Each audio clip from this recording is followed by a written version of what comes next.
Hai semua, perkenalkan nama saya Absalom Tiopan Parhusip, mahasiswa Politeknik Negeri Medan, jurusan akuntansi, program studi akuntansi keuangan publik, kelas AKP 6B.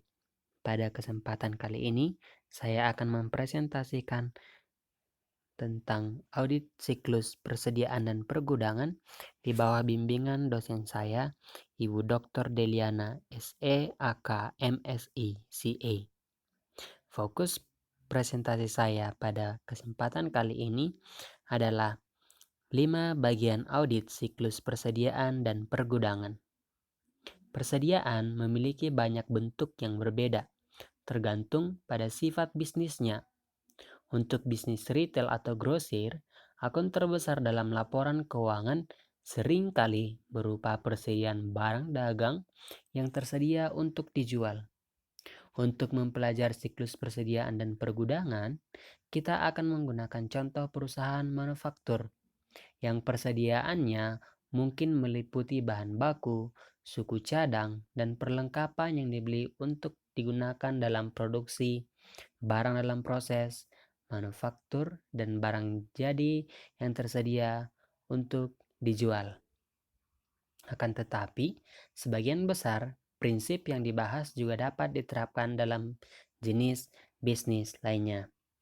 Dalam hal ini, audit siklus persediaan dan pergudangan dapat dibagi menjadi 5 aktivitas yang berbeda dalam siklus, yaitu pertama, mengakuisisi dan mencatat bahan baku, tenaga kerja, dan overhead.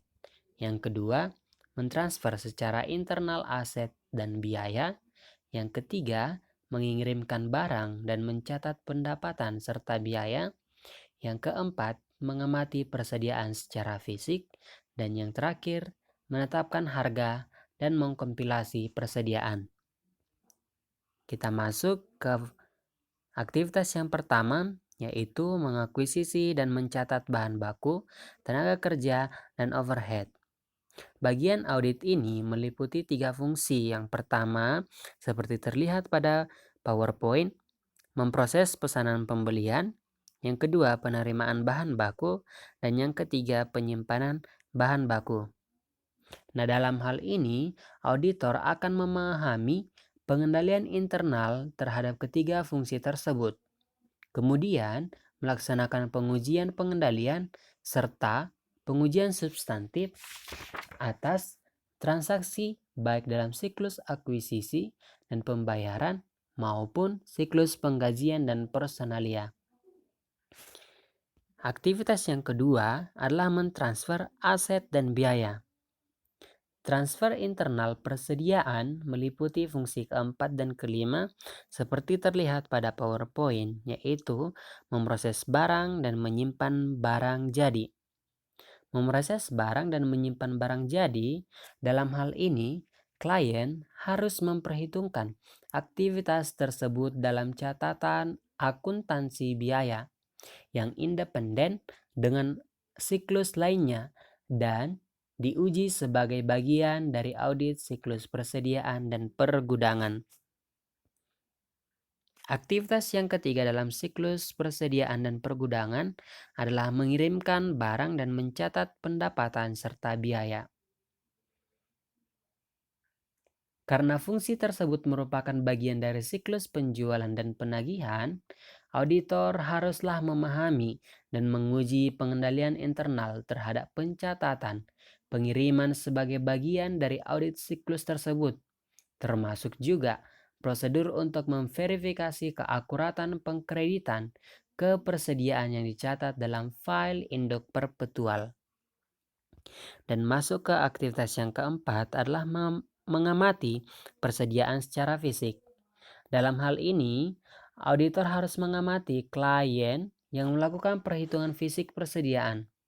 Gunanya untuk menentukan apakah persediaan yang tercatat benar-benar ada pada tanggal neraca dan dihitung secara benar oleh klien. Pemeriksaan fisik merupakan jenis bukti yang penting yang digunakan untuk memverifikasi keberadaan dan perhitungan persediaan. Pada awal bab ini telah dijelaskan Apabila auditor lalai mengungkapkan kecurangan, hal itu menunjukkan pentingnya mengamati persediaan secara fisik, terutama jika persediaan tersebut bersifat material dalam laporan keuangan. Dan yang terakhir, aktivitas kelima adalah menetapkan harga dan mengkompilasi persediaan. Biaya yang digunakan untuk menilai persediaan haruslah diuji guna menentukan apakah klien telah mengikuti secara benar metode persediaan yang sesuai baik dengan standar akuntansi maupun konsisten dengan tahun sebelumnya. Prosedur audit yang digunakan untuk memverifikasi biaya-biaya tersebut disebut sebagai pengujian harga.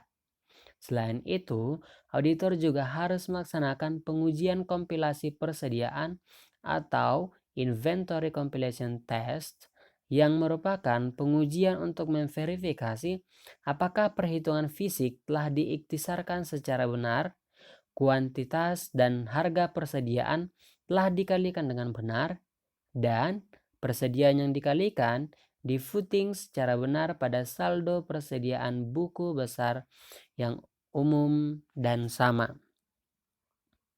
Nah, dalam audit persediaan di PowerPoint mengiktisarkan 5 bagian audit siklus persediaan dan pergudangan.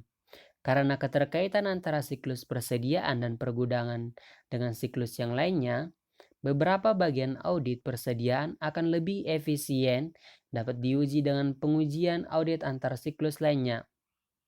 Seperti yang terlihat pada PowerPoint, auditor haruslah menguji akuisisi dan pencatatan bahan baku, tenaga kerja, serta overhead sebagai bagian dari audit atas siklus akuisisi dan pembayaran, serta siklus penggajian dan personalia.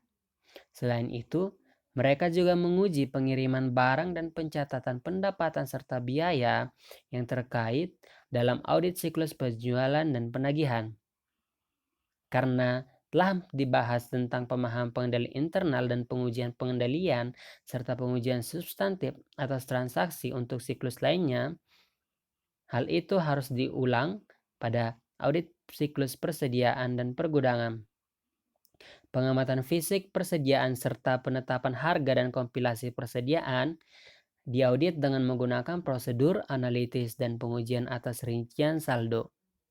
Untuk pengujian atas rincian saldo, auditor harus mempertimbangkan risiko bisnis dan inheren, menetapkan materialitas kinerja persediaan, serta mengevaluasi hasil pengujian pengendalian dan pengujian substantif atas transaksi bagi transaksi dan aktivitas di 3 kotak pertama seperti yang nampak terlihat pada slide. Demikianlah penjelasan atau presentasi saya terkait dengan 5 aktivitas yang berkaitan dalam audit siklus persediaan dan pergudangan. Semoga bermanfaat untuk kita semua dan mohon maaf jika ada perkataan yang salah. Sekian dan terima kasih.